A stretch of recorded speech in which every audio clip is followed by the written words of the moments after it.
우리가 14장에서 운동방정식, 파티클 시스템에 대해서 질점계에 대해서 운동방정식을 이렇게 유도를 했습니다. 이렇게 유도를 해서 이 방정식을 그냥 뭐 강체도 파티클 계에 해당하기 때문에 그대로 갖다 쓸 수 있다. 그래서 그때 평면 운동을 하는 경우에는 X 방향, Y 방향으로 이렇게 병진 방향으로 2개, 회전 운동 방향으로 1개 이렇게 나오게 됩니다. 이게 공간이 되게 되면 나중에 이제 18장에 가게 되면 이게 3개, 이게 3개 이렇게 되죠. 회전도 3개, 병진도 3개 이렇게 해서 토탈 6개가 되는데 여기서는 이제 평면 운동만 하니까 X, Y 그리고 돌아가는 방향 3개 이렇게. 자, 그래서 여기서 이 앞에 이거 2개 방정식은 이 12장에서 했던 거와 똑같은 방정식이기 때문에 이걸 다시 뭐 얘기할 필요가 없고, 이 방정식을 얘기를 해야 되는데, 모멘트에 대해서는 여러분들이 뭐 정력학 배우면서 모멘트가 뭔지는 잘 배웠었는데, 여기 나오는 요 앵귤러 모멘텀, 요 관련돼서 파티클 시스템의 파티클 하나에 대해서 앵귤러 모멘텀이 뭐였냐면은 R 크로스 MV였어요. R 크로스 MV. 근데 이 리지드 바디가 되면 얘가 어떻게 되나 하는 걸 여기서 알기 위해서 이제 이런 리지드 바디가 있다. 파티클 여러 개로 이루어진 리지드 바디가 있다. 그럼 이 리지드 바디들의 여러 개의 파티클들이 있는데 그 중에 하나의 임의의 파티클을 P에 위치해 있다고 생각하고, 그 파티클의 질량이 dm이면은 이게 dm 곱하기 v가 이게 그 파티클의 선형 운동량이죠. R 크로스 요놈이 그 하나의 파티클의 선형 운동량이니까 이 전체 리지드 바디의 선형 운동량은 그걸 인테그랄 해가지고 이 전체 도메인에 대해서 인테그랄 하면 얻어진다. 이게 그래서 리지드 바디의 강체의 그 각 운동량을 나타냅니다. 근데 VP는 이 강체의 질량 중심점 G점하고 이점 정리 속도 관계식에 의해서 이런 관계를 가지고 있죠. 그래서 VP는 VG 더하기 각속도 외적 G에서 P까지의 위치 벡터. 그래서 요건 이점 정리해서 이게 나오는 거죠. 그래서 요걸 2개 항으로 이렇게 나누고 나면은 요 앞에 나오는 요 VG는 사실은 인테그랄하고 아무 상관이 없기 때문에 바깥으로 나갈 수가 있는 거죠. VG는 바깥으로 나가는데, 여기 나오는 요 RDM이라는 놈이 요게 0이 돼요. 왜 0이 되냐면 이 지점이 질량 중심점이기 때문에 여기서부터 사방 다 더하면 0이 된다. 그런 점이 바로 질량 중심점이죠. 바로 질량 중심점의 정의 자체가 이게 0이 되는 게 질량 중심점이에요. 원래 질량 중심점이 0이라는 이유가 이 인테그랄 RDM이 0이 되는 그런 지점이 질량 중심점이에요. 그러니까 이게 0이 되죠. 그래서 이거 첫 번째 게 0이 되고 두 번째 요게만 남아요. 두 번째 요거만 남는데 요게 벡터 트리플 프로덕트라고 부르는 거죠. 벡터 트리플 프로덕트. 요 A 크로스 B 크로스 B C는 이런 관계를 갖는다 하는 거는 여러분이 벡터 캘큘러스에서 배웠던 내용입니다. 여러분 1학년 때 벡터. 그래서 그거 따르면 이렇게 나눠져요. 이렇게 나눠지는데, 요 나눠지는 이 항에서 평면 운동할 때는 오메가가 그 평면의 수직인 방향이고 R은 그 평면상에 있는 위치 벡터니까 R하고 오메가하고 내적하면 0이 돼버리죠. 그래서 요 두 번째 요거 없어지고 요 첫 번째만 남게 되죠. 근데 여기서 오메가라는 건 앵귤러 벨라시티니까 얘는 이 인테그랄하고 상관없으니까 바깥으로 빼낼 수가 있어요. 빼낼 수가 있으니까 최종적으로 어떻게 되냐면 앵귤러 모멘텀이 평면 운동을 하는 강체의 앵귤러 모멘텀이 이렇게 표시가 된다 이거죠. 여기서 요 I가 뭐냐면 여기 인테그랄 R.RDM을 갖다 요걸 I라고 표시했고, 요 뒤에는 오메가 이렇게 된다. 이것이 평면 운동을 하는 강체의 앵귤러 모멘텀이에요. 각 운동량. 자, 그렇기 때문에 이렇게 각 운동량이 이렇게 구해지는데, 여기 앞에 나오는 요 IG, 요 인테그랄 R.RDM, 요놈 평면 운동할 때 요거를 뭐라고 하느냐면은 요거를 관성 모멘트라고 불러요. 관성 모멘트. 이 관성 모멘트라는 표현은 사실은 조금 이걸 처음에 만드는 사람이 좀 잘못 만든 거예요. 이게 영어로 어떻게 되냐면 모먼트 오브 이너시아거든요. 그러니까 뒤에 있는 게 주격이라고 생각하고 관성 모멘트라고 이렇게 번역한 겁니다. 근데 앞에 있는 게 주격이에요. 여러분들이 영어를 좀 배웠으면 알겠지만 뒤에 있는 게 꼭 주격이 안 되고 앞에 있는 놈이 주격이 되는 경우가 있죠. 그 결국 의미가 뭐냐면 원래 모먼트 이너시아라고 했을 때는 모멘트 관성이라는 뜻이에요. 모멘트 관성. 그 무슨 소리냐면 모멘트에 저항하는 어떤 관성이라는 뜻이에요. 모멘트에 저항하는. 돌리려고 그러는데 안 돌아가는. 모멘트 갔을 때 안 돌아가는 그 관성. 그 회전 운동에 저항하는 관성을 얘기하는 거죠. 회전 운동에 저항하는 관성. 그게 바로 요놈이다. 회전 운동. 그래서 관성 모멘트라는 거는 제대로 잘 번역이 됐다면 모멘트 관성이라고 번역이 됐어야 되는 건데 옛날에 처음에 이걸 번역하는 아마 이거 엔지니어링 하는 사람이 그냥 받아 봐줘. 근데 다음부터 이렇게 늦으면서 하면 이거 안 받기로 했잖아. 어? 그러니까 다음부터 들어오면서 슬그머니 내지 마. 이 처음 번역하는 사람이 아마 영어 실력이 좀 시원치 않았던 모양이에요. 그래가지고 이 관성 모멘트로 번역해놔가지고 두고두고 이거를 갖다가 고생을 하는 거죠. 이렇게 하나 받으니까 또 쟤도 내려고 오잖아. 그러니까 계속해서 웬 그럼 나도 받아줘야죠 하면서 계속 그러잖아. 오늘만 하나 받았으니까 늦게 오는 사람들 다 받아줄게요. 오늘만. 나중에 내라고. 나중에. 그래서 이게 수업 시간에 자꾸만 방해가 돼서 이게 늦게 들어온 사람만 안 받겠다고 그런 게 그거거든. 자기 지각도 하지 말라는 의미도 하나고 또 하나는 이렇게 해가지고 하면은 계속 늦게 와가지고 이거 꼭 내야 되니까 수업 시간 중에 막 돌아다니고 막 그런단 말이야. 다음부터는 절대 그런 거 없습니다. 자, 그래서 요거를 관성 모멘트라고 부른다. 근데 관성 모멘트의 뜻은 모멘트가 아니다. 가끔가다 시험을 대학원 시험 볼 때 관성 모멘트가 뭐냐고 물어보면 엉뚱하게 관성 모멘트에 대해서 무슨 그게 모멘트의 종류라고 관성과 관련된 모멘트라고 대답하는 사람이 있어요.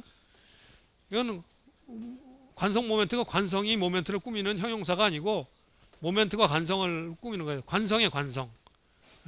관성 모멘트는 관성이에요. 관성. 뭐예요? 무슨 관성이라는 게 뭐예요? 이게 뭔가 힘을 줬을 때 안 움직이려고 버티는 게 관성이잖아요. 관성.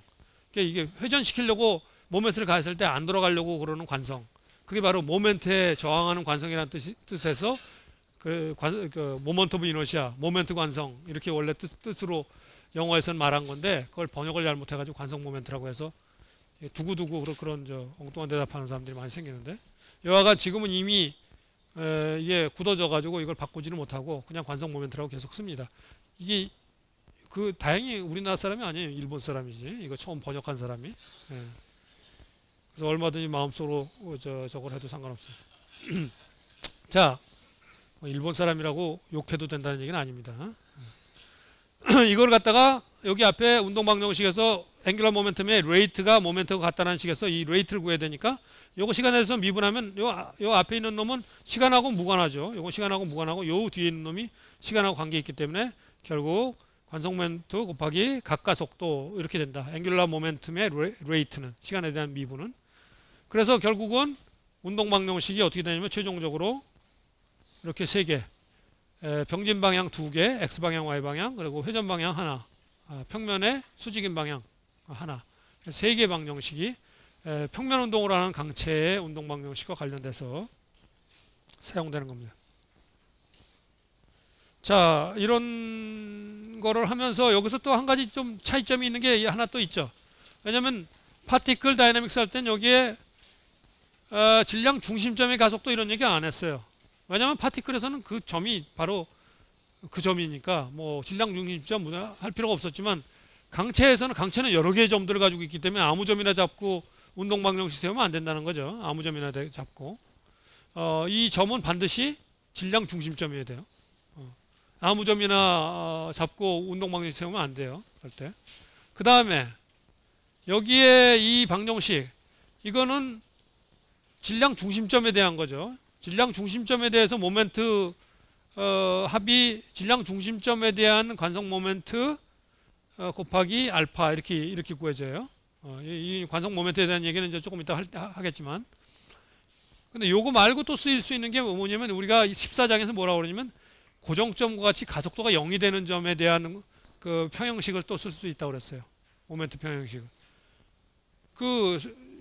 정력학에서는 아무 점이나 다 됐죠. 왜냐면 정력학에서는 모든 점이 다 가속도가 0이 되는 점이니까 안 움직이니까 상관없었는데 동력학에서는 이걸 쓸 수 있는 게 두 가지 점밖에 없어요. 하나는 질량 중심점에 대한 식 또는 고정점과 같이 가속도가 0이 되는 점. 고정점이 아니더라도 가속도가 0이 되는 점이 있죠. 뭐 이렇게 움직이더라도 이게 일정한 속도로 이렇게 병진 운동한다 그러면 가속도 0이잖아요. 그 점에 대해서 세워도 상관없어요. 그런 두 개의 점에 대해서만 이 식이 성립합니다. 두 개의 점에 대해서. 그래서 나중에 보면은 그 문제의 종류에 따라서 질량 중심점에 대해서 세우는 게 더 편하면 거기에 대해서 세우고, 또는 뭐 고정점과 같은 그런 가속도가 0이 되는 점에 대해서 세우는 게 편하면 거기에 대해서 합니다. 그 편하고 안 편하고가 어디에 의해서 결정되느냐면은 이 모멘트 구할 때 힘들이 모멘트를 발생시키잖아요. 근데 힘들이 예를 들면 질량 중심점을 많이 통과하고 있으면은 질량 중심점에 대해서 구하면은 질량 중심점을 통과하는 힘은 모멘트를 발생 안 시키니까 모멘트 구할 때 편하단 말이죠. 또는 어떤 고정점 같은 데를 많이 통과한다? 그럼 그 점에 대해서 세우는 게 더 편하다고. 그래서 이제 그 모멘트 구할 때 편한 점을 택하면 돼요. 질량 중심점을 택해서 세울 건지 아니면 고정점과 같이 그 가속도가 0이 되는 점을 갖다가 택할 건지는 그래가지고 이 세 번째 방정식을 어떤 방정식을 쓸 거냐 하는 거는 그 모멘트를 될 수 있으면 적게 구할 수 있는 점을 택하면 좋죠. 힘들이 뭐 4개가 있는데 잘못 고르면 4개에 대한 걸 다 구해야 된단 말이죠. 그래서 그런 점을 좀 기억해야 된다. 자, 그래서 여기서 지금 두 가지 사항이 여기 나온 거예요. 이거 그래서 강체에서 달라지는 거는 질점과는 달리 여기서는 강체에서는 강체의 질량 중심점에 대한 가속도를 쓴다는 점. 여기서 이거는 또 질량 중심점에 대한 모멘트 또는 고정점에 대한 모멘트를 쓴다는 점. 그 점을 기억해야 돼요. 이거 아무 점이나 막 해가지고 하면 안 돼요. 그냥 뭐 정력학 할 때는 이거 아무 점에 대해서 막 했거든요. 이거 뭐 병진 운동 방정식도 아무 점의 가속도 구하면 안 되고 질량 중심점의 가속도로 해야 된다. 질량 중심점의 가속도에 X방향 성분, Y방향 성분 써야 된다. 그래서 질량 중심점이 어디 있는지를 알아야 되는 필요성이 생기기 때문에 질량 중심점 구하기라는 얘기가 그 다음에 따라 나오는 겁니다. 그래서 왜냐면은 어떤 경우에는 이런 리지드 바디 두 개가 합쳐져 가지고 이게 붙어서 어떤 제3의 리지드 바디를 형성할 수 있는데, 그럴 때 이 하나의 질량 중심점 구하기 쉽고, 예를 들면 두 개가 붙었는데 하나는 원이고 하나는 사각형이다 그러면 두 개 각각의 질량 중심점은 쉽잖아요, 찾기가.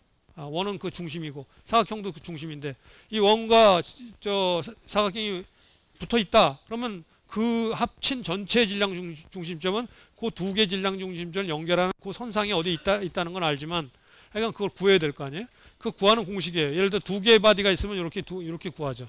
이건 여러분들이 아마 이런 걸 많이 다뤄봐서 아마 잘 알 거라고 생각하고, 이거 질량 중심점 두 개에 대해서 두 개가 아니라 n개가 되면 이렇게 되죠. 이렇게 돼요. 이 공식은 여러분들이 재료학에서도 도심 구할 때 면적 중심, 도심이라는 건 면적 중심이에요. 이건 질량 중심이고.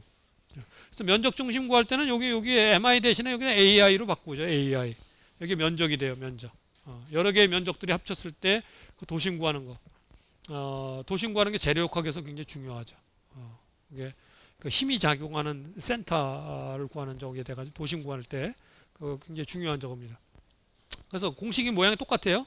여러분이 도심하고 질량 중심하고 공식 모양이 똑같고 단지 질량 중심은 여기서 질량을 쓰고 도심일 때는 여기다 면적을 쓰고 그것만 달라지는 거예요. 똑같은 식이 나중에 재료학 할 때도 똑같이 나오는 거죠. 자, 그래서 이 식을 이용해서 저걸 구한다.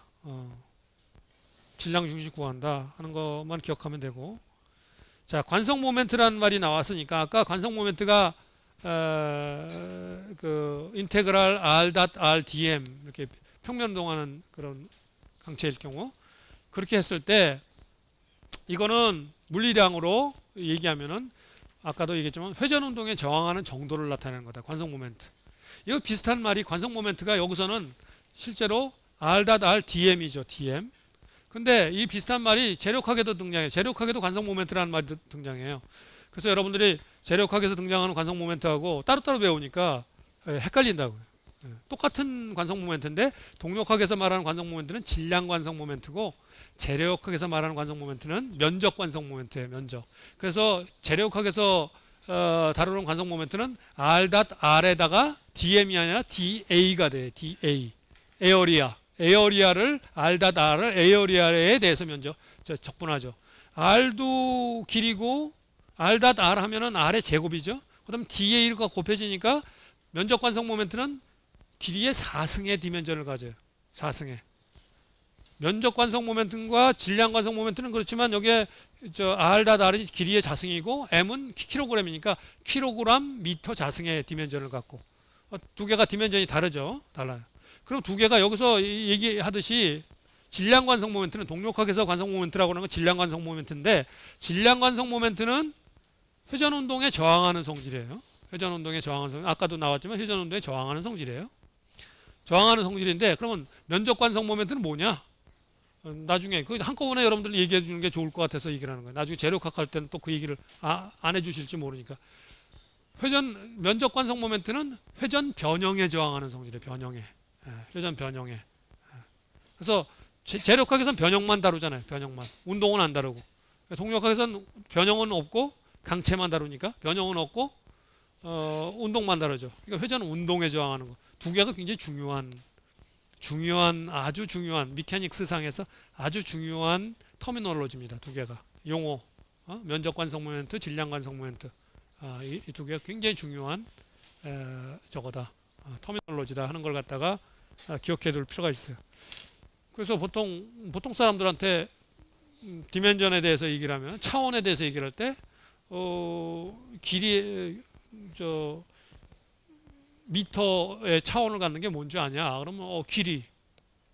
그럼 미터 제곱의 차원을 갖는 게 뭔지 아냐? 그러면 그렇게 쉬운 걸 면적. 미터 3승은 그러면 또 쉬운 걸 물어보네. 최적. 미터 4승은 그러면 그런 게 어디 있어? 그러죠. 그런 게 어디 있어? 세상에 그런 게 어디 있어? 그렇지만 보통 사람들은 그렇게 대답하는 게 당연하지만 여러분들은 앞으로 미터 4승의 디멘전을 갖는 게 뭐냐라고 물어보면 그건 면적 관성 모멘트다 하고 대답할 수 있어야 되는 거예요. 기계공학 하는 사람만 아는 얘기예요. 그래서 기계공학의 미니멈 엔지니어 클럽에 들어가려면 그걸 서로 물어보면 되는 거죠. 미터 4승에 대해서 아십니까? 그럼 미터 4승을 갖는 물리량에 대해서 아십니까? 하고 딱 물어봤을 때 그 사람이 그거는 면적 관성 모멘트입니다 라고 대답하면 미니멈 미케니컬 엔지니어 클럽에 들어가요. 미니멈이라는 얘기는 그 정도는 알아야 최소한. 그걸 모르면 아직 미니멈도 안 된다는 얘기예요. 기계과를 나왔다고 해서 다 기계 엔지니어가 아니죠.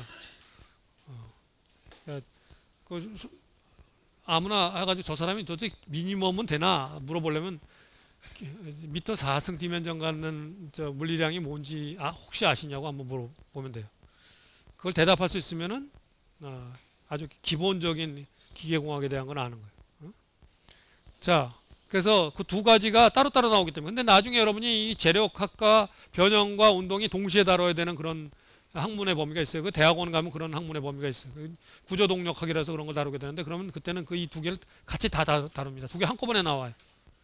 그래가지고 그때 가면 막 한꺼번에 뭐 면적 관성 모멘트, 질량 관성 모멘트 둘 다 관성 모멘트라고 얘기 안 하고 그때는 이제 분리해서 얘기해야 되기 때문에 면적 관성 모멘트, 질량 관성 모멘트 이런 식으로 얘기하죠.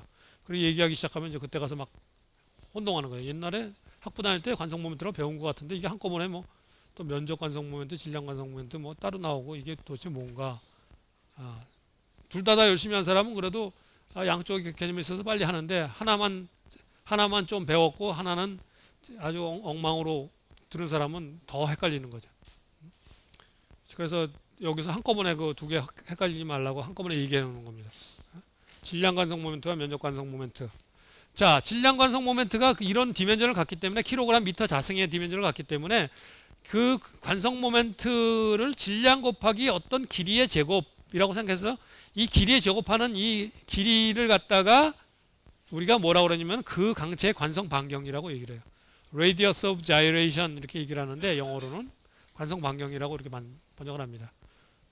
관성 반경이 크다는 얘기는 같은 질량을 가져도 관성 반경이 커지면은 관성 모멘트가 커지는 거예요. 관성 반경이 커지려면 원래 데피니션에서 여러분이 정의에서 볼 수 있듯이 r.r/dm에서 r.r 값이 커지면은 dm이 똑같아도 커지면 관성 반경이 커지는 거죠.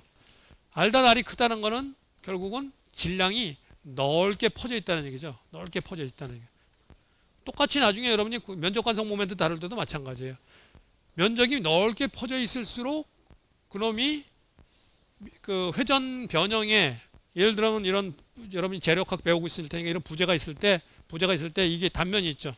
단면이 굽힘을 받으면 얘가 이렇게 돌잖아요. 단면이 이렇게 휘니까 휘면 얘가 휠 때 여기서 이렇게 단면이 돌잖아요. 이렇게 이 돌아가는 이게 돌아가는 이게 면적 관성 모멘트거든. 이게 돌아가는 게 이놈이 단면이 넓게 퍼져 있을수록 이게 돌아가는 게 더 어려워진다는 거예요. 그러니까 여러분이 I자 빔 같은 거를 하는 게 왜 한꺼번에 모여 있지 않고 멀리 퍼치는 거죠. 이렇게 H자 빔 하는 게 면적을 갖다가 될 수 있으면 바깥으로 멀리 퍼뜨리면은 더 이게 돌아가는 게 어려워진다 이런 얘기예요. 돌아가는 게 어려우니까 변형이 안 일어난다. 굽힘이 잘 안 일어난다. 넓게 퍼지면 똑같이 여기서도 질량 관성 모멘트도 그놈이 질량이 넓게 퍼져 있으면은 그놈이 잘 회전 운동에 저항하는 성질가 난다. 잘 이렇게 회전 운동이 안 일어나려고 한다 이거죠. 그렇기 때문에 여러분이 그 나이아가라 폭포 같은데 가끔 가다가 그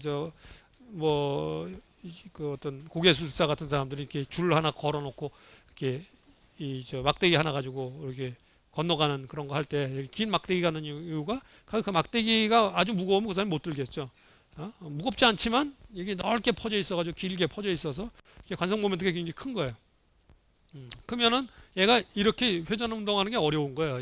이것 때문에 관성 모멘트 크기 때문에. 그러니까 잘 이게 안정화되는 거예요. 이렇게 걸어갈 때 회전이 쉽게 안 일어나기 때문에. 그러니까 그런 그 물리적인 내용을 여러분이 잘 알고 관성 모멘트와 관련된 물리적인 내용이죠. 그래서 그걸 잘 알고 있으면 된다. 그래서 이게 관성 반경이라는 용어가 하나 등장했어요. 관성 반경. 그 내용들을 여기 설명하고 있는 겁니다. 자, 그럼 이런 관성 모멘트를 여러분이 동력학에서 이렇게 다루는 그 강체 모양으로 주로 이 정도의 모양 또는 이 원판이나 이거 디스크나 마찬가지. 평면 운동할 때는 디스크나 마찬가지인데 원판 말고 구도 평면 운동만 한다고 했을 때 구도 나올 수 있는데 구 같은 경우는 여기 구가 안 나와가지고 가끔 뒤에 구가 나오면은 구에 대해서 유도해 놓은 게 5분의 2 MR 자승이에요. 이 원판이나 실린더에 대해서는 2분의 1 MR 자승이고 그 정도가 그 네 가지 정도가 많이 쓰이는 저겁니다. 많이 쓰이는 점. 이게 원판이 아니라 이게 이 림, 후프 같은 거 있죠. 후프는 전부 여기 바깥에 다 질량이 다 있잖아요. 그럼 R 값이 일정하죠. 그럼 후프 같은 경우는 그냥 MR 자승이에요.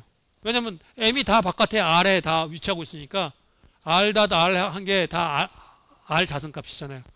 그 R 자승이 일정하잖아요. 질량이 위치하는 게 후프는 다 바깥에 R인 곳에 다 있으니까. 그러니까 R.R이 R 자승이 그냥 일정하고 R 자승이 M하고 M이 위치하는 거 R 자승이 컨스탄트잖아.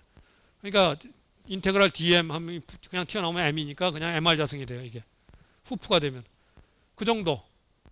이거 관련해서 이거 두 개 더. 후프에 대한 거, 구에 대한 거. 후프는 그냥 MR 자승이고 구는 5분의 2 MR 자승이고. 후프는 뭐 그래서 금세 그 공식에서 금세 될 수 있는데 구에 대한 거는 그렇게 유도하는 게 그렇게 쉽지 않기 때문에 여기서는 유도를 안 하고 있습니다. 여기 이런 레귤라 쉐입에 대해서는 공식에 집어넣어 가지고 유도를 할 수가 있어요. 그래서 보면은 예를 들어서 이 막대 같은 거는 근데 여기서 이거 공식 유도하는 이 공식들 사용하는 거 한 가지 여러분들이 잊지 말고 기억해야 되는 거는 뭐냐면은 이 지금 경우에는 요 길이를 따라서 질량이 균일하게 분포하고 있을 때예요. 이것도 마찬가지. 원판을 따라서 질량이 균일하게 분포하고 있을 때. 그럴 때의 값입니다. 어떤 경우는 얘가 균일하게 분포 안 할 수 있죠. 예를 들어서 여기 막대에 대해서 이 바깥으로 갈수록 더 밀도가 높다. 그런 경우는 이 공식 못 씁니다. 이거 못 써요. 이거는 균일하게 길이에 따라서 밀도가 일정할 때 이렇게 나온다는 얘기예요. 이것도 마찬가지. 면적에 대해서 밀도가 일정할 때 이렇게 나오는 거고 다 마찬가지. 자, 그런 경우에 이 공식 원래 정의에서 이 막대나 원판에 대해서 예, 그게 공식이 유도되는 걸 갖다 여기 보여주고 있어요. 막대. 여기 자기 질량 중심점 중앙에 있으니까 균일할 때 요 질량 중심점에서부터 임의의 질점까지의 거리를 x라고 하면은 요 임의의 질점에 여기 단위 길이당 질량을 로라고 하고, 그럼 여기 길이가 dx, 질점 아주 작은 세그먼트면 로 dx가 요 세그먼트의 질량이 되겠죠. 로 dx가. 그래서 여기다가 요게 원래 저 정의에 의하면 r dm인데 dm은 로 dx죠. dm은 로 dx. 그리고 여기서부터 x에 대해서 적분하면 요게 마이너스 2분의 1에서부터 플러스 2분의 1까지 적분하는 거죠. 그래서 요걸 갖다 집어넣으면 r이라는 게 여기 r이 여기서부터 x까지니까 이게 결국 x제곱이 되죠. x제곱. 그래서 로 x제곱 dx를 갖다 마이너스 2분의 1에서부터 플러스 2분의 1까지 적분하는 게 되니까 이거 적분하면 x제곱 적분하면 3분의 x 3승 나오니까 이렇게 되고, 그래서 2분의 1 마이너스 2분의 1 집어넣으면 결국 12분의 1 로 L 자승이 되는 L 3승이 되는데, 로 L이 바로 M이잖아. 로 L이 단위 길이당 질량이 로고 전체 길이가 L이니까 로 L이 M이니까 결국 12분의 ML 자승 이렇게 유도된다 이런 얘기입니다. 그래서 이게 이 공식 무지하게 많이 쓰여요. 이게 어떻게 해서 유도됐나 하는 거죠. 이걸로 보여주는 거죠. 이게 예를 들어서 여기서부터 여기까지 길이에 비례해서 밀도가 변한다. 단위 길이당 질량이 길이에 비례해서 변한다. 그러면 그럴 때 이거는 어떻게 구하느냐. 그거 갖다 로가 x에 비례한다. 그러면 이게 로 x 해가지고 x 3승이 돼버리겠죠. 이게. 그러면 이게 또 달라지겠죠. 그러니까 균일할 때만 이렇게 된다는 얘기예요. 균일할 때만. 균일하지 않으면 이렇게 안 됩니다. 그러니까 그 점은 여러분이 아무데나 그냥 막대만 보면 무조건 12분의 ml 자승 하는 건 아니에요. 막대가 균일한 막대일 때. 예를 들어 이게 막대의 단면적이 변한다든지 그러면 결국은 이 길이를 따라서 질량이 변하잖아요. 단면적이 변하든지 그러면. 그런 경우로 생각해야 된다. 자, 두 번째 케이스는 디스크입니다. 이것도 마찬가지로 균일할 때. 디스크의 예를 두께가 일정하다. 밀도도 일정하고 두께가 일정하면 단위 면적당 질량이 일정하죠. 그래서 이것도 r.rdm 이거 정의에 의하면 여기서 r.r 했을 때 r.r은 x자승 플러스 y자승이고 이거는 r자승이 되니까 결국 여기서 r자승이 되고, 단위 면적 dm은 로 스타 da, 그죠? 이 단위 면적당 질량이 로 스타라고 하면 로 스타 da인데 da가 여기서 요 세그먼트의 면적인데 여기서부터 여기까지 요 반경 방향으로는 dr이고 변의 길이가 이쪽은 rd 세타가 되죠. 여기 rd 세타. 그 원주 방향으로는. 그러니까 면적이 dr 곱하기 rd 세타가 되니까 여기 이렇게 된 거예요. rd 세타 dr 이렇게 된 거죠. 그래서 인테그랄 해주는 게 r은 0에서부터 라지 r까지 변하고 세타는 0에서부터 2파이까지 변하는 거죠. 그래서 이걸 갖다가 더블 인테그레이션을 해줘야 돼요. r에 대해서 적분하고 세타에 대해서 적분해요. 세타에 대한 적분은 여기 세타에 대해서 변하는 게 하나도 없으니까 그냥 2파이 곱하면 되지만 r에 대해서는 여기 r 자승이 되니까 r 자승은 있고 여기 r 또 하나 있죠. r 3승이 되니까 4분의 저게 나오게 되는 거죠. 4분의 r 4승이 나오는데 여기 2파이가 곱해지니까 2분의 가 나오는 거죠. 2분의 파이 로스타 파이 r 4승. 근데 로스타에다가 면적, 요 디스크의 면적이 파이 r 자승이죠.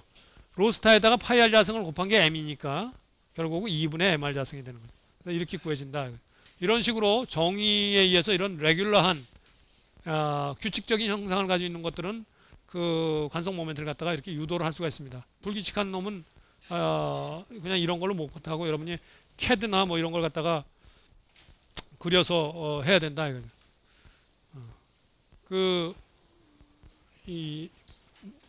벌써 이제 그 보니까 요 시간만 되면 조는 사람들이 생겼어요. 뭐냐면 그 연습이 되거든요. 그럼 내 목소리만 들으면 졸음이 와. 내 목소리만 들으면 조건 반사 해가지고 그냥 졸음이 온단 말이에요. 그러니까 처음에 귀를 잘 들어야 되는 거예요. 처음에 졸린데 그냥 내버려 두면은 그게 조건 반사가 돼 버려요. 계속 내 목소리만 들으면 졸음이 와. 그렇게 내버려 두면 안 된다. 자, 그래서 여기 보면은 이 렉탱글 같은 직사각형 같은 경우는 여기 보면은 한쪽 디멘전으로만 됐을 때는 12분의 ml 자승이잖아요. 근데 이쪽 가로 방향으로 했을 때 가로 길이가 L로 간 거고, 이건 가로가 B가 있고 세로가 A가 있잖아요. 그럼 가로 세로로 다 변한다 그러면 이게 가로도 A 자승, B 자승 이렇게 되는 거죠. 이게 두 디멘전으로 확장된 걸 볼 수 있죠. 이게 뭐 그래서 여기서 예를 들면 이 렉탱글에서 A가 0으로 가버리면은 이게 12분의 MB 자승이 되고 이거가 똑같아지잖아요. 그죠? 그러니까 결국 막대라는 거는 이 두께에 의한 관성 효과를 무시한 거죠. 두께에 의한 관성, 두께가 돌아가면서 일어나는 그 관성 효과는 무시한다. 그런 셈이다 이거죠. 막대에 의한 거는. 막대는 길이에 비해서 두께가 워낙 작으니까 길이에 의해서 발생하는 관성 효과가 훨씬 크기 때문에 관성 모멘트 그 영향이 그렇게 쓴다 이거죠. 자, 그래서 그게 이거 항상 주의해서 기억해야 되는 게 균일할 민도를 갖는 물체들에서 유도된 거라는 걸 꼭 주의해서 기억해둬야 돼요. 이거 균일한 거예요. 균일하지 않은 거에 대해서는 저렇게 아무 공식 무조건 갖다 쓰면 안 됩니다. 자, 관성 모멘트에 대해서 성립하는 중요한 정리가 이 평행축 정리라고 하는 겁니다. 평행축 정리. 네, 평행축 정리. 이건 뭐냐면은 관성 모멘트를 아까 운동방정식 구할 때 운동방정식이 모멘트를 갖다가 자기 질량 중심점에 대해서도 세워서 할 수 있지만 그 질량 중심점이 아닌 고정점과 같이 가속도가 0이 되는 점에 대해서 세울 수도 있다고 그랬죠. 그럴 경우에는 관성 모멘트도 바로 그 점에 대한 관성 모멘트를 구해야 되는 거예요. 질량 중심점에 대해서 구하는 게 아니라. 그래서 예를 들면 여기가 질량 중심이라고 그러면 질량 중심에 대한 관성 모멘트를 알고 있다고 그랬을 때 그 다른 점에 대한 질량 중심점이 아닌 점에 대한 관성 모멘트를 어떻게 구하느냐 하는 그걸 알려주는 공식이 바로 이 평행축 정리 공식이에요. 그래서 여기서 보면은 다른 점에 대한 관성 모멘트는 질량 중심점의 관성 모멘트에다가 이 강체의 질량 곱하기 이 질량 중심부터 그 다른 점까지의 거리의 제곱. D라는 건 여기서부터 여기까지 거리라는 거예요. 자, 이 공식을 보면 뭘 알 수 있느냐? 이 공식이 얘기하는 중요한 내용은 뭐냐면은 관성 모멘트는 질량 중심점에서 제일 작아진다라는 걸 보여주고 있어요. 관성 모멘트는 질량 중심점에서 제일 작다. 그죠?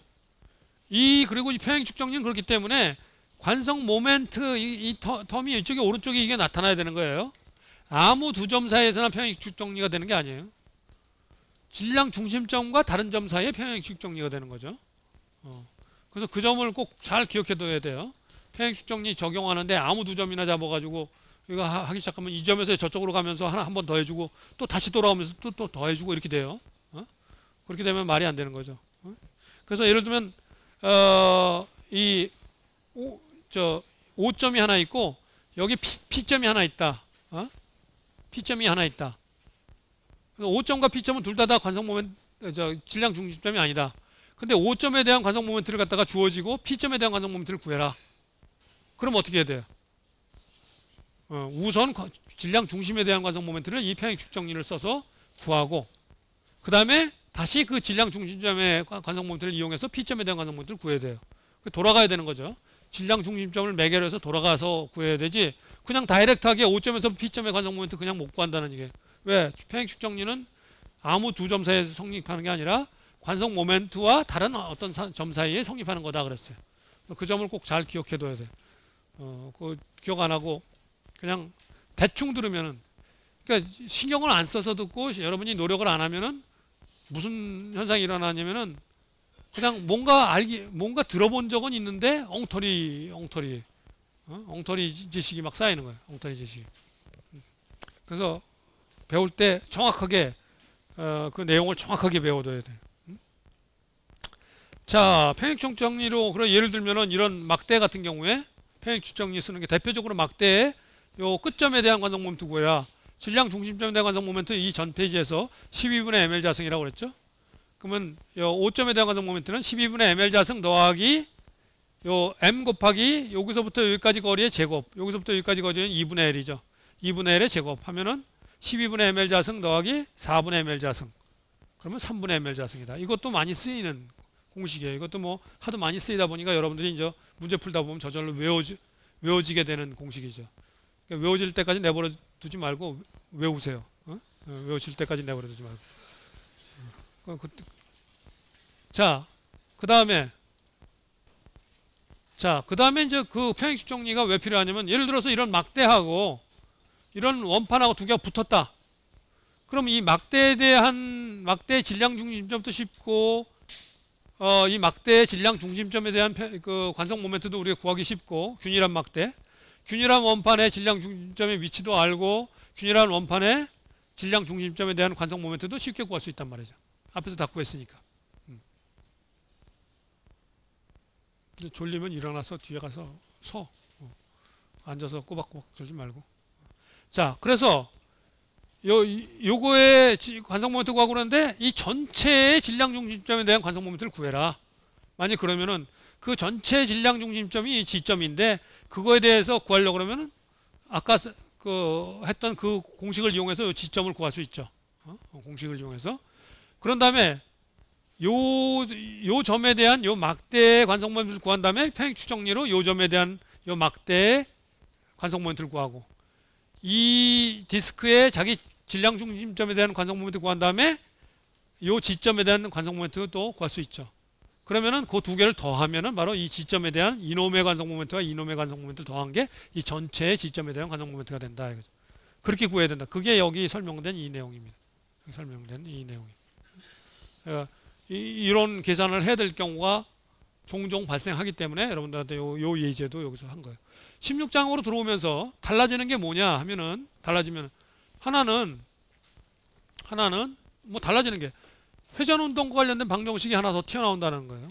12장에서는 16장이 저걸 이루고 있는 게 뭐냐면 파티클 다이내믹스에서 병진 운동만 하는 경우에는 12장에서는 운동 방정식 두 개, X 방향, Y 방향 두 개만 있었는데 16장으로 오면서 회전 방향 운동 방정식이 하나 더 나오는 모멘트에 대한 운동 방정식이 하나 나온다는 거. 그게 달라지고 그 모멘트 운동 방정식이 나오면서 그 방정식에 뭐가 새로운 어떤 용어가 튀어나오냐면 바로 관성 모멘트라는 놈이 튀어나온다. 그래서 관성 모멘트라는 놈이 튀어나오기 때문에 그 놈의 개념을 제대로 잘 알아야 되는 거고 그걸 이용해서 그 세 번째 운동 방정식을 세우는 거예요.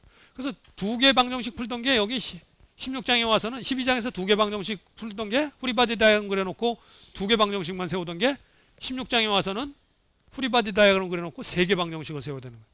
그것만 달라지는 거예요. 그리고 나머지 과정은 똑같아요. 12장에서 했던 것도 방정식 세워놓고 식수하고 미지수수 비교해서 달라지면은 뭐 엑스트라 이쿠에이션 더 유도해가지고 주로 기하학적인 조건에서 나왔지만 그래서 했듯이 여기서도 마찬가지. 똑같이 프리바디 다이어그램 그려놓고 세 개 방정식 세우고 식수하고 미지수 해가지고 비교해보고 모자라면은 식이 모자라면 모자랄 만큼 엑스트라 이쿠에이션 더 방정식을 또 추가 방정식 더 기하학적 조건이나 이런 데서 구해가지고 맞춰서 푸는 거예요. 그게 전체 과정이에요. 다 똑같아. 전체적으로 다 똑같다. 그 하는 방식이나 절차나 이건 똑같은데 단지 회전운동이라는 게 등장하면서 모멘트 방정식 하나 더 세워야 되고 거기에 등장하는 관성 모멘트라는 개념을 이해해야 되고 그거가 16장에 전부 다예요. 그거 외에는 다른 게 없어요. 16장에서는. 이게 이제 18장에 가면 이게 3차원 회전 운동이 되면은 관성 모멘트라고 이게 그 평면에서는 요 평면에 대해서 회전하는 그 방향 한 방향만 있었는데 18장으로 하면 세 방향이 나오기 때문에 그 하나의 스칼라로 그 관성량을 표현을 못 해요. 관성 모멘트라는 거는 평면에서 뭐냐면은 결국 질량이 어떻게 분포되어 있느냐를 나타내는 거거든요. 질량의 분포 때문에 회전에 저항하는 성질이 나타나는 거잖아요. 질량이 넓게 분포되어 있으면은 얘가 잘 안 돌아간다 그랬죠. 질량의 분포와 관련되는 그랬는데 3차원으로 가더라도 그 질량의 분포를 갖다가 이제 여기 평면 운동에서 다루듯이 하나의 스칼라 값을 못 해요. 그때 가면은. 그래서 그때 가면 매트릭스로 다뤄야 돼요. 매트릭스로. 3x3 3차원이 되기 때문에. 그래서 18장에 가면 여러분이 관성 행렬이라는 걸 배우게 됩니다. 관성 행렬. 그 회전 운동에 저항하는 질량의 분포를 관성 행렬로 나타내야 돼요. 분포를. 그래서 운동에 영향을 주는 게 그 질량과 관련해서 운동에 영향을 주는 게 질량 그 자체, 질량의 크기.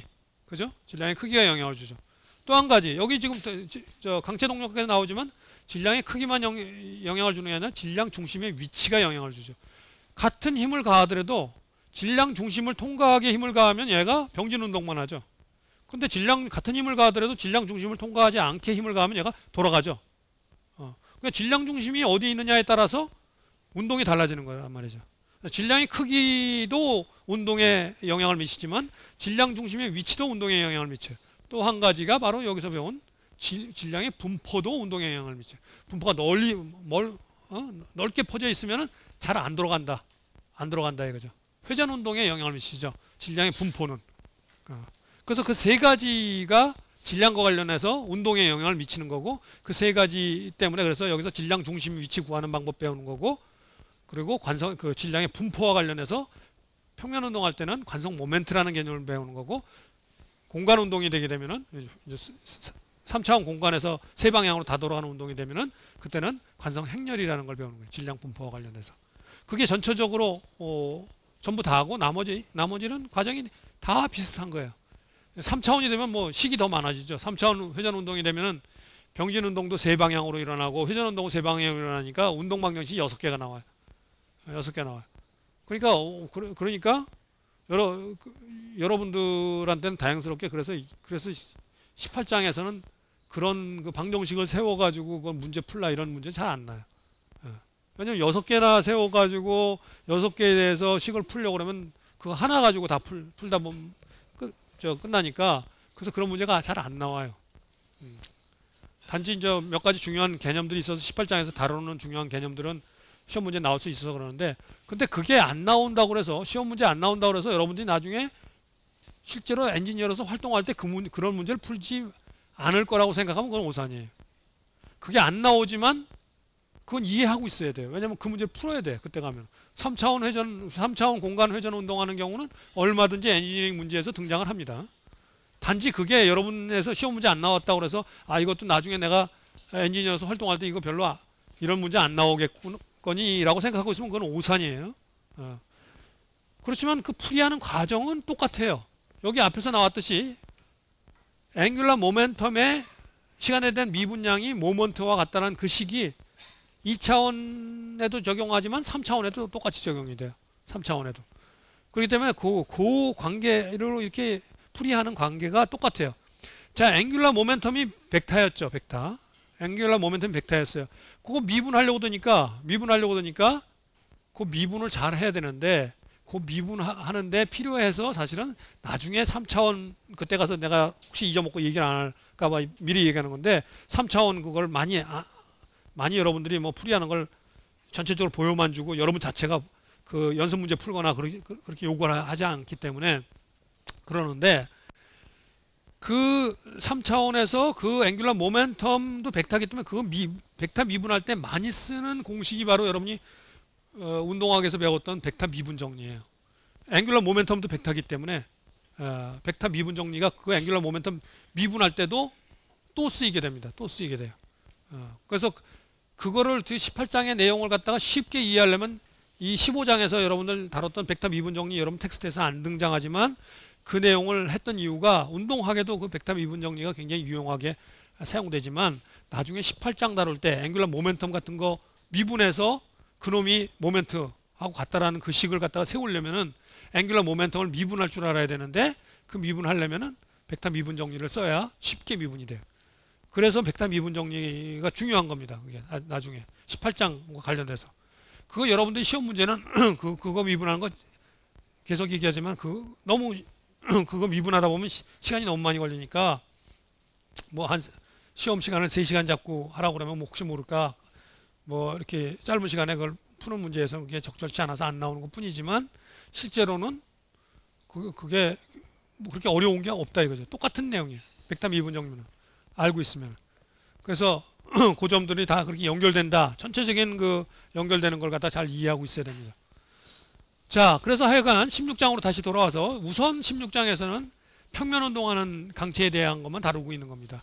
그래서 평면 운동과 관련해서는 질량의 분포를 관성 모멘트라는 그런 용어로 하나로 딱 정의해서 질량의 분포를 정량화할 수 있는 거죠. 운동에 영향을 주는 그 세 번째 요소, 질량 요소, 질량 자체의 크기, 질량 중심의 위치, 질량의 분포, 이것이 각각 운동에 영향을 주는데, 질량의 분포가 영향을 주는데 질량의 분포를 어떻게 그러면 정량화할 것이냐 이거죠. 질량의 분포를 정량화하는 것은 여러 가지 방법이 있을 수 있어요. 사실은 질량의 분포를 갖다가 우리가 정량화하는 것은, 그런데 무조건 정량화, 질량의 분포 정량화 한다고 그래서 그게 되는 게 아니라 우리가 그걸 정량화 하려는 이유는 그거를 운동 방정식에 써먹으려고 그러는 거죠. 우리가 거기에서 써먹으려고. 그 운동을 분석하기 위해서 운동 방정식이 그게 사용돼야 되니까 앵귤러 모멘텀서부터 이렇게 쭉 오다 보니까 바로 앞에서 나왔던 이런 형태가 앞에서 나왔던 여기서 이렇게 앵귤러 모멘텀을 이렇게 분리하다 보니까 바로 이런 형태가 질량의 분포를 정량화하는데 가장 적당하겠다. 요런 형태로 질량의 분포를 정의하면은 바로 그 질량의 분포를 요 앵귤러 모멘텀을 갖다 구하는데 그 질량 분포 곱하기 앵귤러 벨라시티 이렇게 쓸 수가 있으니까 그래서 요거를 우리가 운동에 영향을 주는 정량화되는 질량의 분포로 우리 사용하자 해서 요 놈을 갖다가 관성 모멘트라고 그래서 정의를 하게 된 겁니다. 질량의 분포를 갖다가 꼭 이렇게 정의하라는 법은 없잖아요. 질량의 분포를 갖다가 정의하는 거는 얼마든지 이렇게 R 곱하기 R이 아니라 R의 3승이 될 수도 있는 거고 R의 4승이 돼도 상관없는 거죠. 질량의 분포를 그거 다 유니크하게 결정되는 거니까. 그죠? 운동 방정식에서 사용하려고 질량의 분포를 저렇게 정의를 한 거예요. 그래서 질량의 분포에 대한 내용이 새로운 개념으로 여기 등장을 하고 평면 운동할 때는 그게 관성 모멘트고 나중에 18장에 가면 관성 행렬이다 이거죠. 그거 외에는 달라지는 게 없어요. 똑같이 푸는 거예요. 자, 이제 그 세 번째 방정식, 엑스트라 방정식, 회전 방정식, 모멘트 관련된 방정식, 질량 관성 모멘트가 등장하는 방정식이 더 더해지는 그런 문제들을 한번 풀어보자 이거죠. 자, 여기 보면은 이런 디크리 차가 있는데 얘가 가다가 움직이다가 초기 속도가 10m 하다가 나중에 정지한다 그러면 정지할 때까지 그 미끄러진 그 거리가 7.5m다. 그랬을 때 이 차량의 가속도를 구해라. 여기 작용하는 그 이 가속도가 프릭션 포스가 이 미끄러지면 프릭션 포스는 이거의 노멀 포스의 뮤 K 곱한 거니까 컨스탄트 하잖아요. 그죠? 컨스탄트 하기 때문에 여기에 작용하는 힘이 컨스탄트하게 작용할 테니까 가속도가 컨스탄트 할 거라는 걸 알아요. 그죠? 그래서 가속도가 이런 운동할 때 일정하다는 걸 우리가 미리 알고 있기 때문에 등 가속도 운동을 하는 경우에 이런 관계식을 쓸 수 있다는 걸 우리가 알고 있죠. 이런 관계식. 여기서는 이렇게 뭐 이 관계식이 유도되게 된 과정을 다시 한번 적고 있지만 이런 관계식을 있다는 걸 갖다가 우리가 여러분이 등 가속도 운동할 때 유니폼리 액셀러레이티드 모션에 대해서 파티클 다이내믹스 할 때 배웠던 공식입니다. 이거 벌써 이거 보면서 가물가물하고 이게 그런 게 있었던가 하고 생각하는 사람은 다음번에 나랑 다시 한번 보게 될 거 가능성이 굉장히 높아요. 자, 그래서 가속도는 여기 파이널과 이니셜 그리고 요 차이가 미끄러진 거리 하면 요 가속도가 이렇게 구해지죠. 가속도가 이렇게 구해진다. 자, 그래서 가속도는 먼저 구했어요. 자, 그래서 가속도 알고 자, 이런 운동을 할 때 자유물체도를 구해보면은 여기 작용하는 힘은 자기 자중 노멀 포스 앞바퀴 뒷바퀴 자중 노멀 포스 앞바퀴 뒷바퀴에 가해지는 프릭션 포스 이렇게 되죠. 근데 이 프릭션 포스는 이 노멀 포스에다가 뮤케 운동 마찰계 동마찰 계수를 곱한 값이죠. 그래서 여기 이렇게 곱해지는 이유가 그거죠. 그래서 그렇게 구해지고 그래서 X방향 여기 X방향 여기 자유물체도로부터 구한 X방향 방정식 그죠? 다 마이너스 붙은 게 이쪽이 플러스 방향인데 이쪽은 왼쪽으로 다 작용하고 있잖아요. 프릭션 포스는 얘가 이렇게 움직이니까 마찰력은 이쪽으로 저항하는 방향으로 작용하니까 그래서 이렇게 되고 그게 요식이 바로 요거예요. 요게 FA하고 FB가 뮤 NA, 뮤 NB가 되니까. 그 다음에 Y방향식은 요거죠. Y방향식. Y방향으로는 가속도가 없으니까, 높이 변화가 없으니까, 여기 질량 곱하기 가속도가 Y방향 가속도 0인 거예요. 그러니까 이거 우변이 0이 되는 거예요. 지점에 대한, 자기 질량 중심점에 대한 모멘트. 이렇게 되죠. 모멘트. 다른 점에 대해서 못 세웁니다. 여기 가속도가 0이 되는 점이 없잖아요. 여기. 가속도가 0이 되는 점은 없어요. 다른 점에 대해서 못 세요. 무조건 이 문제는 질량 중심점에 대해서 모멘텀식을 세워야 돼요. 여러분 이 점에 대해서 세운다든지 이 점에 대해서 세운다든지 그럼 어떤 결과가 나오느냐? 살짝 틀려요. 잘못하면 이 경우는 지금 트랜스레이셔널 모션을 해서 상관이 없는데 일반적인 문제의 경우에는 상관이 없는데 일반적인 문제의 경우에 다른 점에 대해서 질량 중심점이 아닌 그리고 고정점과 같이 가속도가 0이 된 점도 아닌 다른 점에 대해서 모멘트식을 세우게 되면은 답이 국어에 보면 살짝 틀려요.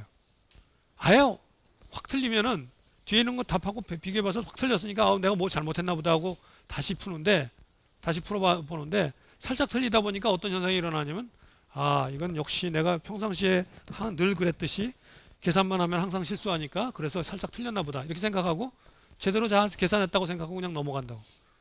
그래서 오히려 살짝 틀리는 게 더 무서운 거예요. 아예 확 틀려버리면 내가 뭐 잘못했다고 알고 잘못된 점을 찾으려고 그러는데 살짝 틀리면 그걸 찾을 생각을 안 해요. 그냥 뭐 계산 과정에서 뭐 조금 뭐가 잘못했나 보다 하고 맞게 계산했나 보다 그러고 그냥 넘어간단 말이에요. 그런 결과가 나와요. 아무 점에 대해서는 하면은 그 점을 꼭 기억하고 계속 강조하는 이유가 그거예요. 여러분들 중에 지금 듣고 있으면서 내 말을 내가 막 강조해서 막 얘기를 하는 게 듣고 있으면서 정신 안 차려서 듣는 사람도 있기 때문에 강조하면 그래도 정신 안 차린 상태에서도 좀 머리 남을까 해서 계속 강조를 하는 거예요. 그래서 그건 몇 번씩 강조를 하고 있죠. 왜냐하면 그거를 나중에 보면은 그거를 꼭 틀리는 사람이 많이 등장하기 때문에 그런 거예요. 엉뚱한 짓을 하는 사람이 꼭 많이 등장해요. 수업 시간 중에 무수히 강조를 하는데도 그렇게 돼요. 퍼센테이지만 올릴 수 있을 뿐이지 모든 사람을 그렇게 만드는 건 불가능한 것 같아요. 여하간 그래서 이렇게 식이 이렇게 구해진다 이거죠. 그럼 여기서 보면은 이 식이 세 개죠. x 방향, y 방향, 모멘트 방향 이 세 개고 이거에 대해서 미지수가 NA, NB, 뮤예요. 앞에서 A는 구했기 때문에 A는 알고 있기 때문에 그래서 이건 그냥 다 풀리는 거예요. 쉽게 풀린다. 미지수하고 식수하고 같기 때문에 그냥 풀리는 문제다 이거죠. 자, 두 번째 문제. 이 두 번째 문제는 여기 플레이트가 있는데 이렇게 플레이트가 있어요. 여기 링크로 연결되어 있어요. 이 플레이트의 이쪽 모서리가 이 링크로 이쪽 벽면에 연결되어 있어요. 이 두 링크의 길이는 같아요. 각도도 같고 이렇게 같아요. 자, 그러면 그런데 여기 이제 실로 이쪽이 이쪽 모서리가 이 천장에 실로 이렇게 연결되어 있어요. 자, 이렇게 정지되어 있는데 요걸 딱 끊었어요. 이쪽 실을 딱 끊었어요. 그럼 얘가 어떻게 움직이겠어요? 얘가 이렇게 움직이겠죠. 플레이트는 그렇지만 회전 운동은 안 합니다. 얘가 이렇게 움직인다고 그래서 이게 회전 운동이 아니라고 그랬죠. 얘가 이렇게 돌아요. 회전 운동이라고 그랬어요. 이 변의 각도가 이렇게 움직이면서 각도가 변하면 회전 운동이지만 안 변하면은 저거예요. 왜냐면 얘 길이가 같기 때문에 요 길이 같고 요 길이 같으면 여기 평행사 변형으로 돌기 때문에 얘가 각도가 항상 홀리전탈 이걸 유지하죠. 이렇게 움직이겠죠. 그렇게 움직일 겁니다. 자, 그래서 그런 운동을 하고 있어요. 여기서 이제 그렇지만 여기 이제 한 가지 여기 중요한 가정이 요 링크 두 링크는 질량을 무시할 수 있다. 그래서 없다고 생각한다 이거예요. 자, 그 가정이 왜 필요하냐면은 얘가 움직일 때 얘 운동 방정식 세우려면 이제 얘에 대해서 작용하는 힘들을 갖다 다 그려줘야 되죠. 그럼 이 플레이트에 딱 끊어졌을 때 작용하는 힘은 이쪽 실에서는 이제 끊어졌으니까 장력이 없어졌죠. 그러면 자기 자중. 그 다음에 이 링크가 이 플레이트하고 연결하고 있기 때문에 링크가 플레이트에 가해지는 힘이 있어요. 그 힘이 이 링크의 축방향이다. 이거 축방향이다. 둘 다다. 왜 축방향이냐 이거예요. 왜 이 축방향에 수직된 방향으로는 힘이 작용하지 않을까요? 그거를 정확히 이해를 하고 있어요. 그거를. 왜?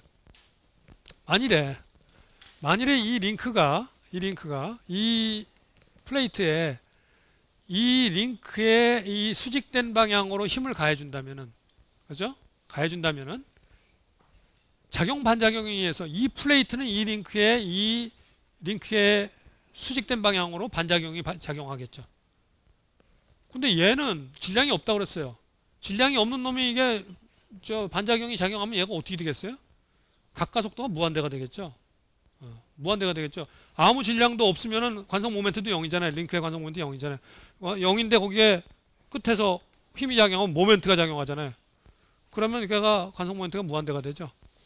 그 얘기는 무슨 얘기냐면 그쪽으로 힘이 작용할 수 없다는 얘기예요. 그렇지만 실제로는 얘가 링크가 질량이 있기 때문에 실제 경우라면 이쪽 방향으로 힘이 작용하죠. 왜? 걔를 돌려주는 힘이 필요하기 때문에 이쪽 방향으로 힘이 작용하고, 따라서 이 링크도 얘한테 이쪽 방향으로 힘을 작용합니다. 실제로는. 그래서 그것까지 고려하면 너무 여러분들이 지금 풀기에는 어렵기 때문에 이 링크의 질량은 없다고 가정하고 풀어라. 저 플레이트에 비하면은 이 링크의 질량이 굉장히 작아서 그거에 의해서 발생하는 그 힘, 그 영향은 굉장히 작다고 생각해서 무시하고 풀어라. 그런 의미로 이 링크들은 두 링크는 질량이 없다고 가정을 한 겁니다. 여러분 풀이를 위해서. 하지만 정확하게 거기서 무슨 물리적인 현상이 일어나고 있는지는 정확하게 이해를 하고 있어야 돼요. 자, 그래서 여기 자유물체도를 그립니다. 자유물체도. 힘은 세 개밖에 없죠. 자중, 링크가 이쪽 모서리에 가야 하는 힘, 두 번째 링크가 이쪽 모서리에 가야 하는 힘. 이 세 개에 대해서 운동방정식 세 개. 이렇게 구해놓고 이거를 보면은 얘는 회전 운동 안 하니까 이쪽에는 0이죠. 우변은 0이죠. I 알파 하면서 나오는 관성 모멘트 곱하기 가까속도 하는데 가까속도 0이잖아요. 회전 운동 안 하니까 가까속도가 0이잖아요. 그래서 여기 세 번 이렇게 되는 거고, 얘네들이 발생시키는 자중은 자기 질량 중심점 통과하니까 지점에 대해서 모멘트 발생 안 시키고, 얘하고 얘가 발생시키는 모멘트가 얘네들이에요. 이건 여러분들이 뭐 이렇게 하는 거 이건 정력학에서 하도 많이 했을 테니까. 자, 이게 X방향, Y방향, 그리고 회전방향 세 개 운동방정식의 미지수가 F1, F2 미지수고, 그 다음에 지점의 X방향 가속도, 지점의 Y방향 가속도. 그래서 여기 지금 미지수가 4개가 나오는 거죠. 식은 3개밖에 없는데 그냥 안 풀리죠. 그건 당연하죠.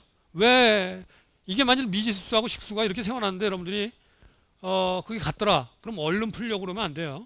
얼른 풀려고 그러면. 그럼 벌써 잘못됐다는 게 뻔한 거예요. 이거는 문제가 처음부터 이렇게 생겼잖아요. 지금 얘가 이런 특별한 운동을 하도록 이렇게 시스템이 주어졌기 때문에 운동학 조건이 여기 나올 수밖에 없는 그런 문제란 말이에요. 그러니까 이거는 식수보다 미지수가 많을 거라는 건 이 문제를 처음 보는 순간 벌써 짐작하고 있어야 되는 거예요. 짐작하고 있어야 되는 거예요. 자, 그 추가로 필요한 식, 그거는 어디서 구하느냐면, 자, 이 질량 중심점의 가속도는 요 A점의 가속도하고 똑같죠. 왜? 병진 운동하니까. 병진 운동할 때는 강체상의 모든 점의 가속도가 같다고 그랬어요. 같다고 그랬죠. 걔가 회전이 되면은 점들마다 가속도가 다 달라지만, 병진 운동하면 모두 그 같은 강체에 속한 점들은 다 가속도가 같고 속도도 다 같다고 그랬어요.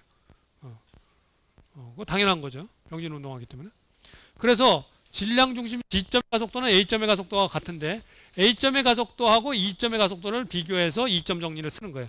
그래서 운동학에서 여러분이 여기서 봐도 알듯이 이런 문제 풀 때, 16장에서 풀 때 이거 잘 못 푸는 이유는, 이 프리바디 다이어그램 그리는 건 하도 많이 하니까 뭐 무슨 힘이 작용하는지 그거 빼먹기 전에는 프리바디 다이어그램 잘못 그리는 경우는 거의 없어요. 웬만하면 다 그립니다. 힘들. 조금만 연습이 되면은.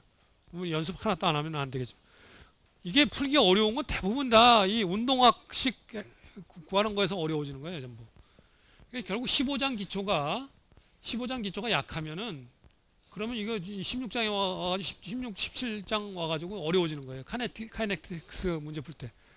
카이넥틱스라는 게 뭐 다른 게 없잖아요. 운동방정식 하나밖에 없잖아요. 그럼 맨날 그거 똑같은 거 반복하는 것 뿐인데. 그게 어려운 게. 그렇지만 키네마틱스는, 운동이 일어나는 형태는, 이게 기하학적 형태는 천변만화란 말이죠.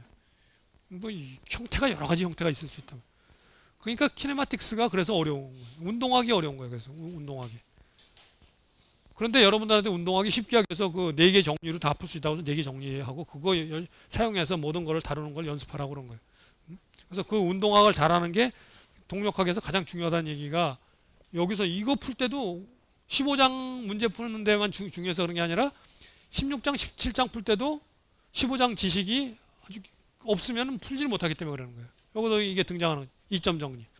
2점 정리가 제일 많이 쓰인다고 그랬죠. 여러분이 내가 그 정리들 얘기할 때 2점 정리가 거의 이런 거 나오면 70% 정도 2점 정리를 계속 쓰게 된다고 그렇게 얘기를 했어요. 70%가 넘을지도 몰라요. 2점 정리. 자, G점의 속도는 A점의 속도하고 가속도가 같은데, A점의 가속도는 E점의 가속도와 A와 E는 둘 다 링크에 속한 점이니까 이런 관계식으로 된다 이거죠. 자, 그래서 그런데 딱 끊어지는 순간 각속도는 0이죠. 링크의 각속도는 0이에요. 딱 끊어지는 순간은 멈춰 있다가 출발하니까 0이에요. 0이에요. 각가속도는 있죠. 그래서 이 각가속도를 알파 L K 해트라고 하고 여기 E에서부터 A까지 벡터 이게 R 코사인 30도 I 빼기 사인 30도 J. 그래서 이걸 정리해 보면은 요게 요 놈이 뭐가 되느냐면은 요게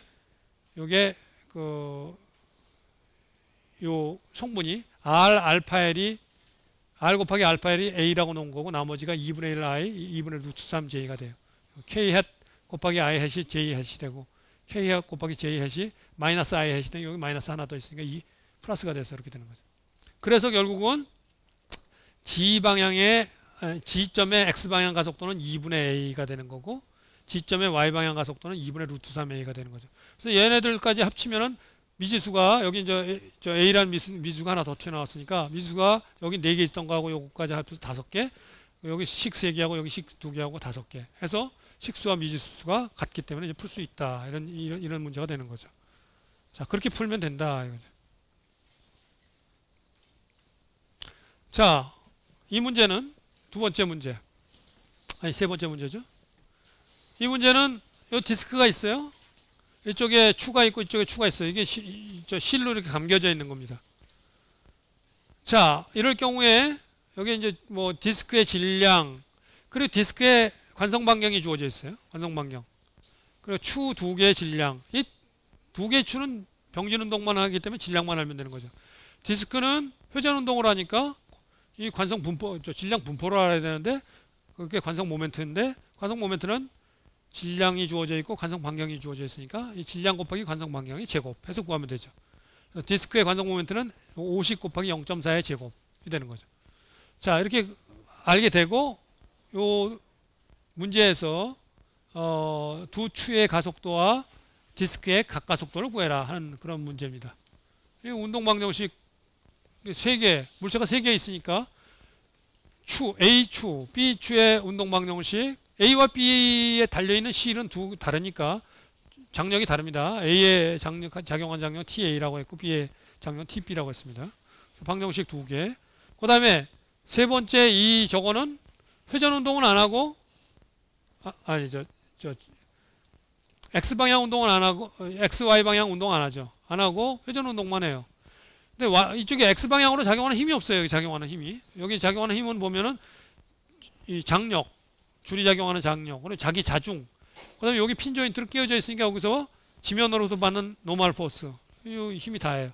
그러니까 Y방향으로만 힘을 잡으니까 X방향으로는 아무런 방정식을 세울 필요가 없죠. 그래서 Y방향 방정식. 물론 Y방향으로 안 움직이니까 가속도가 0이니까 우변은 0이 된 겁니다.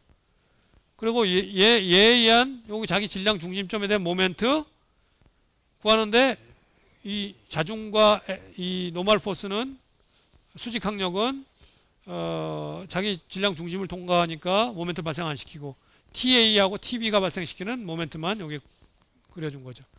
TB가 발생시키는 이 TB라는 힘은 얘를 이렇게 돌려줘요. 카운터 클락와이즈 반시계 방향. 그게 플러스죠. 시계 방향으로 돌려주는 그 힘에 의한 모멘트가 마이너스예요. 마이너스. 반시계 방향으로 돌아가는 게 플러스 방향입니다. 그게 디스크의 관성 모멘트 아까 여기 앞에서 구했던 질량 곱하기 관성 방향의 제곱 곱하기 이놈의 각가속도 이렇게 되는 거죠. 그래서 식이 여기 이렇게 보면은 토탈 식이 4개가 나오고 그리고 미지수가 6개예요. 그래서 2개가 또 더 필요하죠. A와 B. 왜? 그럼 뭐 당연하게 이쪽 실에 관련된 얘 회전과 이쪽 실에 관련된 식과 이쪽 그 추의 운동과 이 회전과 관련된 식이 2개가 있을 거라는 건 우리가 문제 보면 그냥 뻔히 보이잖아요. 그 두 식이 여기 나오는 거죠. 요 실의 요 A점의 가속도 H추의 가속도는 여기에 있는 추 A의 가속도는 요 점에 여기에 위치한 실의 가속도가 같죠. 실상에 있는 모든 점들의 가속도는 같으니까. 그죠? 그런데 요 실상에는 요 점의 가속도하고 여기에 붙어 있는 요 디스크에 붙어 있는 요거하고 닿고 있는 점의 가속도는 서로 다르죠. 가속도는 얘가 노스립이 된다고 그래도 다르다고 그랬어요. 속도는 같지만 가속도는 달라진다고 그랬어요. 그런데 뭐는 같아요? 이쪽 방향 성분은 같아요. 그죠? 이쪽 방향 탄젠셜 요게 두 개가 닿고 있으면 그 닿고 있는 그 전면 방향 성분은 같다고 그랬어요. 그래서 그 점의 전면 방향 성분을 구하려면 요 점과 요 점 사이에 이점 정리를 쓰면은 알 수 있죠. 그렇게 해서 구해진 겁니다. 얘네들이. 예, 그 이점 정리를 통해서 이게 구해진 거예요. 요게 어떻게 해서 이렇게 구해졌는지 여러분이 한번 직접 한번 해보세요. 지금 설명한 거를 가지고 뭐 어렵지 않게 알 수가 있습니다. 모든 걸 다 너무 다 여기다 써놓는 것보다 여러분들이 한번 해보라고 한 겁니다. 자, 그래서 식수하고 미지수가 같으면 그냥 풀리는 거죠. 자, 그래서 그 정도로 하고